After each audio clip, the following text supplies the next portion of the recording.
Hello students, today we will study about fraction.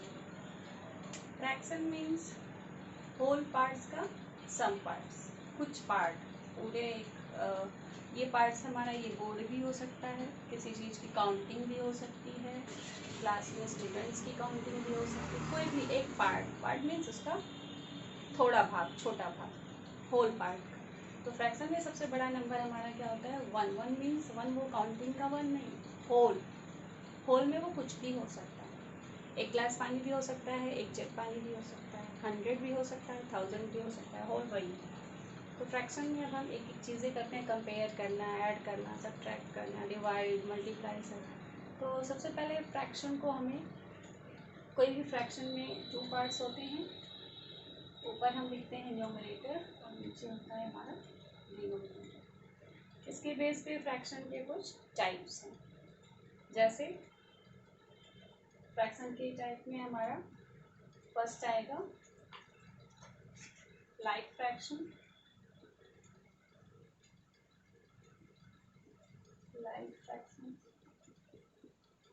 और unlike. Like fraction में denominator सारे same हो, जैसे 3/4, 5/4, 7/4, 9/4। तो यहाँ हम क्या देख रहे हैं, ये हमारा जो डिनोमिनेटर है ये सेम, ये हमारा लाइक फ्रैक्शन है। इसके अगर डिनोमिनेटर कुछ और न्यूमरेटर कुछ और, डिनोमिनेटर कुछ और, जस्ट इसको उल्टा कर दिया जाए। जैसे एक फ्रैक्शन हम कुछ भी इसमें से ले लेते हैं और अदर को चेंज कर दें। जैसे 6/7, 6/5, 3/2।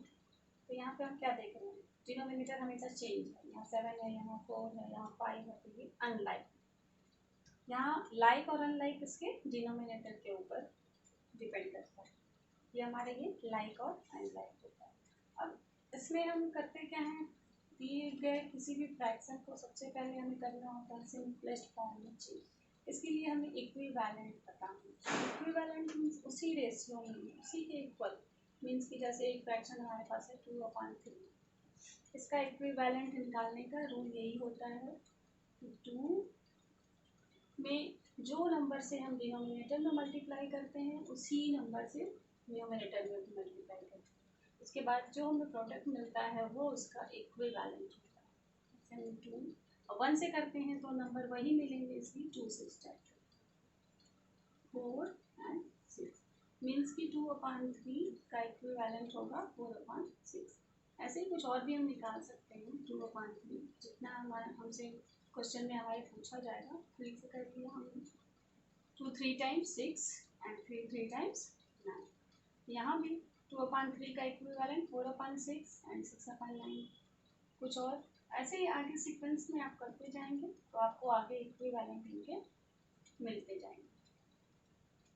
2 4 टाइम्स 8 एंड 3 4 टाइम्स 12, यानी कि 2/3 का इक्विवेलेंट 4/6, 6/9 एंड 8/12। इसको चाहें, अब ये जो हमारे इक्विवेलेंट फ्रैक्शन आते हैं ये हमेशा सिंपलेस्ट फॉर्म के अदर वो दूसरे फॉर्म में होता है। वो नंबर बड़े होते हैं जो कैंसिल होकर फिर से उसी फॉर्म में आ सकते हैं। जैसे हम इन्हें चेंज कर सकते हैं, 2 से दोनों ही, या न्यूमरेटर और डिनोमिनेटर चेंज हो जाएंगे। 2 टाइम्स 2 3 टाइम्स, क्या आ गया वापस से 2/3 आ गया। इसको भी कैंसिल कर सकते हैं, 3 2 टाइम्स 3 2 टाइम्स, फिर आ गया हमारा 2/3। यहाँ भी 12 था, तो 4 2 टाइम्स एंड 4, यहाँ भी 2/3। मीन्स कि किसी फ्रैक्शन का इक्विवेलेंट निकालते हैं तो डिनोमिनेटर और न्यूमरेटर दोनों में एक ही नंबर से मल्टीप्लाई करते हैं, तो इस तरह से हमें उसका इक्विवेलेंट मिलता है।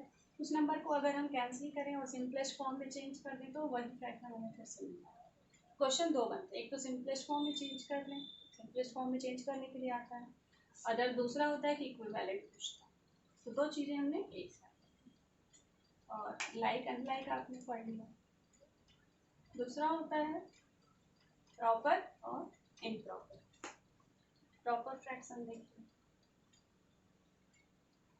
प्रॉपर फ्रैक्शन में होता है कि बड़े नंबर के ऊपर छोटा नंबर हो, मीन्स कि न्यूमरेटर हमेशा स्मॉल हो और डिनोमिनेटर हमेशा ग्रेटर, ये प्रॉपर की।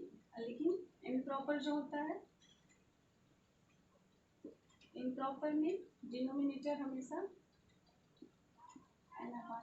डिनोमिनेटर हमेशा क्या होता है, लार्ज या greater, sorry smaller, and numerator हमेशा ग्रेटर, जस्ट उल्टा इसका। तो ये होता है जो प्रॉपर फ्रैक्शन होता है। वर्ड से ही हमें लग रहा है कि जो चीज़ प्रॉपर है तो उसे हमें क्या आगे कुछ सॉल्व करना है, प्रॉपर है ही वो अपने आप, लेकिन जो इम्प्रॉपर होता है उसे हमें सॉल्व करना पड़ता। जैसे ये हमारा ले लिया 2/3, तो ये तो प्रॉपर है, मीन्स कि 3 के ऊपर 2 बैठा है, तो ये तो अपने आप से प्रॉपर है। 3 जो है 2 का वेट देख लेगा, संभाल सकता है, इसको इस तरह से हम समझ सकते हैं। लेकिन यहाँ जस्ट उल्टा कर दिया जाए, 3/2, तो 2 छोटा है, 2 के लिए 3 को अपने ऊपर बैठाना ईजी नहीं होगा, इसलिए क्या करते हैं यहाँ हम इसको मिक्स फ्रैक्शन में चेंज करते हैं। थर्ड में ही हमें मिल जाता है मिक्स्ड फ्रैक्शन। मिक्स्ड फ्रैक्शन में क्या होता है, ये इम्प्रॉपर है, इसको प्रॉपर करने के लिए डिनोमिनेटर से न्यूमरेटर में डिवाइड करते हैं। देखते हैं कि ये अपने बराबर वेट किनारे कर देता है और ले लेता है। देखिए 3 2 कितने टाइम्स डिवाइड की, 1, तो 1 होल ले लिया। मिक्स फ्रैक्शन में जितना ये कोसेंट होता है वो होल के प्लेस पे आता है, मीन्स कि ये होल हो गया, और ये रिमाइंडर जो बचता है हमारा न्यूमरेटर हो जाता है और डिनोमिनेटर के प्लेस पे 1 नंबर, मीन्स कि ये अब अलग हो गया और इसके सिर पे क्या आ गया, 1। अब डिनोमिनेटर 2 के लिए 1 को अपने ऊपर रखना ईजी हो जाएगा। तो इस तरह से हम प्रॉपर, इम्प्रॉपर और मिक्स फ्रैक्शन समझ सकते हैं और कर सकते हैं। मिक्स फ्रैक्शन में और भी नंबर आपको आएंगे, जैसे ही इम्प्रॉपर देता है हमारे सॉल्यूशन में इम्प्रॉपर फ्रैक्शन, जब भी कोई कैलकुलेशन हम करते हैं तो उसमें क्या होता है कि मिक्स फ्रैक्शन आता है, और मिक्स फ्रैक्शन को तुरंत हमें, सॉरी इम्प्रॉपर फ्रैक्शन आता है, इम्प्रॉपर फ्रैक्शन को तुरंत हमें मिक्स फ्रैक्शन में चेंज करना है। अब फ्रैक्शन में भी हमें ये देखना पड़ता है कि कौन सा स्मॉलर है, कौन सा ग्रेटर है, या फिर कंपेयर करना जिनको बोलते हैं, ऐसे भी आता है। सिंपलेस्ट फॉर्म में चेंज करना तो आपने सीख ही लिया। एक अदर एग्जांपल सिंपलेस्ट फॉर्म का हम देख सकते हैं, 64/8, तो ये तो हमारा 8 हो गया, ये 1 हो गया, मीन्स 8 आएगा, बिकॉज 1 डिनोमिनेटर के रूप में तो मीन्स 1 से डिवाइड करेंगे तो 8 ही आएगा। जस्ट उल्टा अगर कर दिया जाए 6/36, अब इसको सिंपलेस्ट फॉर्म में चेंज करने के लिए क्या करेंगे, 6 1 टाइम्स 6 टाइम्स, तो ये सिंपलेस्ट फॉर्म। सिंपलेस्ट फॉर्म का मतलब कि तब तक हम इसको कैंसिल करते रहते हैं जब तक कि ये ऐसे नंबर में ना आ जाए कि उसके आगे कैंसिल ना हो, यही सिंपलेस्ट फॉर्म होता है। कुछ और भी देख लेते हैं, 9/108, अब ये नंबर इससे कैंसिल होगा कि नहीं होगा, थोड़ा बड़ा लग रहा है तो चेक कर सकते हैं डिविजिबिलिटी के रूल के अकॉर्डिंग। 9 है तो इसे 9 से डायरेक्ट देख लीजिए, 8 और 1 9 हो तो जाएगा, तो 9 1 times, 9 1 times and 1 and 8 2 times, 1/12, तो ये सिंपलेस्ट फॉर्म हो गया। अब इसके आगे हम नहीं कर सकते बिकॉज कि यहाँ 1 है तो 12 से डिवाइड करने का मीन्स वही नंबर हमेशा आते हैं, ये हमारा सिंपलेस्ट फॉर्म है। अब हमें नंबरों को मिक्स फ्रैक्शन में चेंज करना या फिर मिक्स से प्रॉपर में, प्रॉपर से इम्प्रॉपर में, यही सब क्वेश्चन हमारे बुक्स में आते हैं। जैसे एक क्वेश्चन है 23/5, अब ये तो इम्प्रॉपर हमें दिख रहा है बिकॉज 5 के ऊपर 23 बैठा है, डिनोमिनेटर स्मॉल है और न्यूमरेटर बड़ा है, तो क्या करते हैं 23 में 5 से डिवाइड करते हैं, 5 4 टाइम्स 23, इसमें होल क्या हुआ, जितने टाइम्स डिवाइड जाती है, ठीक है, 4 whole, reminder 3/5, it's our mixed fraction. Mix fraction में होल भी आएगा और वो फ्रैक्शन भी आएगा, तो मिलके ये हो जाता है मिक्स फ्रैक्शन। अब इसको कंपेयर करने में टू फ्रैक्शन हमारे पास होते हैं और इसका रूल होता है कि इसमें कौन सा ग्रेटर है कौन सा स्मॉल है, इसमें ये बताना होगा। जैसे 2/3 और 4/5। इसमें सबसे पहले क्या करते हैं, क्रॉस मल्टीप्लाई कंपेयर करना। 2/3 4/5 ये यहाँ मल्टीप्लाई होगा और ये मल्टीप्लाई किया। ये न्यूमरेटर वाले नंबरों को उनके प्लेस पे ही रहने देते हैं। 2 और इस अदर साइड 4, ये गया इधर 5 मल्टीप्लाई 5 एंड यहाँ हमें जो भरना है वो मल्टीप्लाई 4 है, इधर 3, इधर आया 10 एंड इधर 12। अब जो नंबर हमें बड़ा दिखेगा 12 इज ग्रेटर, सो फ्रैक्शन कौन सा हमारा बड़ा होगा, 2/3 ग्रेटर 4/5। इस तरह से हमारा कंपेयर करना होगा। अदर एग्जांपल भी हम इसके लिए देख सकते हैं, एक और एग्जांपल हम आपको बताएंगे।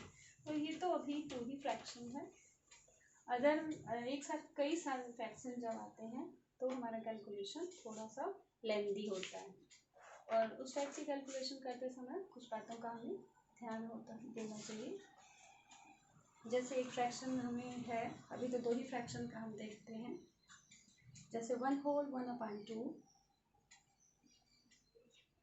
एंड 2/3 3/4। तो जब भी हमारे पास कुछ भी मिक्स फ्रैक्शन हो तो सबसे पहला हमारा स्टेप होता है कि हम इनको इम्प्रॉपर या प्रॉपर फ्रैक्शन में चेंज कर लें। 2 1 times 2 एंड 3/2 एंड यहाँ बॉक्स बना लें इसमें फिल करने के लिए। 4 2 times 8 एंड 3 11/4। उसमें कौन बड़ा है कौन छोटा है ये देखना है हमें। क्रॉस मल्टीप्लाई 4 न्यूमरेटर के नंबरों को उनके प्लेस पे लिख लें और डिनोमिनेटर का क्रॉस मल्टीप्लाई में 3 मल्टीप्लाई 4 एंड 11 मल्टीप्लाई 2, तो यहाँ हुआ 12 और यहाँ हुआ 22, मीन्स कि this fraction is greater than 1/2। तो ये तो ओनली 2 फ्रैक्शन में हम क्रॉस मल्टीप्लाई कर लेते हैं। अब अगर इससे ज़्यादा भी फ्रैक्शन हो हमारे पास तो भी हमें इसी तरह से सॉल्व करना होगा, लेकिन उसमें एक और रूल है कि डिनोमिनेटर सेम करने के लिए हमें यहाँ पे एलसीएम लेना पड़ेगा। जैसे हम 2 से ज़्यादा लेंगे 5/8 7/12 एंड 11/16। तो फर्स्ट स्टेप होगा हमें सारे डिनोमिनेटर को सेम करने के लिए क्या करेंगे, एलसीएम लेंगे। 8 12 एंड 16 का एलसीएम जब हम लेंगे यहाँ पे तो 2 4 times 2 6 times and 2 8 times, 2 2 times 2 3 times 2 4 times, 2 1 3 2। यहाँ तो प्राइम नंबर आ ही गए तो हम रहने देते हैं, मल्टीप्लाई करते हैं। 2 2 times 4 2 times 8 8 2 times 16 मल्टीप्लाई 3 48 हमारा एलसीएम हो गया। अब एलसीएम से क्या करते हैं, फर्स्ट स्टेप हमारा होता है जो फर्स्ट फ्रैक्शन में डिनोमिनेटर होता है एलसीएम में डिवाइड करते हैं। एलसीएम में ये डिवाइड करेंगे तो 6 टाइम जाएगा। अब न्यूमरेटर में उस डिवाइड वाले नंबर से मल्टीप्लाई करते हैं। 8 6 टाइम 48 और 6 multiply 5 30। Same process other fraction के साथ भी करते हैं। 4 times 48 4 और मल्टीप्लाई 7 28। नेक्स्ट यहाँ भी 16 48 3 टाइम्स और मल्टीप्लाई 3 11 तो 33। अब इसमें स्मॉलर देखना है हमें या ग्रेटर या फिर इंक्रीज डिक्रीज, सबसे छोटे से स्टार्ट करें या सबसे बड़े से स्टार्ट करें, तो इंक्रीज ऑर्डर में देख लेते हैं। Increasing order. इंक्रीजिंग ऑर्डर में क्या होता है, सबसे छोटे नंबर से स्टार्ट करते हैं। सबसे छोटा नंबर हमारा क्या है, सेकेंड नंबर का फ्रैक्शन। सेकेंड नंबर के फ्रैक्शन की वैल्यू क्या है, 7/12। After this number 30 fraction value 5/8 and last 33 11/16। अगर ऐसे कंपेयर करके ना लिखना है तो डायरेक्ट इन फ्रैक्शनों को भी हम लिख सकते हैं। उसका एक रूल है, सबसे छोटा हमारा 28, फिर 30 और फिर 33। सबका हम ये एलसीएम निकालें और 48 मीन्स कि सबका सेम यहाँ लगा लें और इनकी वैल्यू देख लीजिए क्या आती है। तो 14 2 times, no 2 14 and 2 24 and 2 7 and 2 12। तो फर्स्ट वैल्यू आ गई हमारी 7/12 एंड इधर 2 24 15 and 3 8 times and 3 5 times means कि 5/8 and third 3 16 and 3 11, तो 11/16। तो इस तरह से भी हम निकाल सकते हैं और डायरेक्ट कंपेयर करके भी इंक्रीजिंग ऑर्डर में निकाल सकते हैं। इसी तरह से और भी बड़े बड़े फ्रैक्शन हमें मिलते हैं जिनको हमें कंपेयर करना पड़ता है। तो इनको आप आगे अपना प्रैक्टिस करिए और कमेंट बॉक्स में बताइए मुझे कि आपको क्लियर हुआ है नहीं। कहीं कोई प्रॉब्लम हो तो फिर से आप लिख के पूछ सकते हैं। Okay, thank you.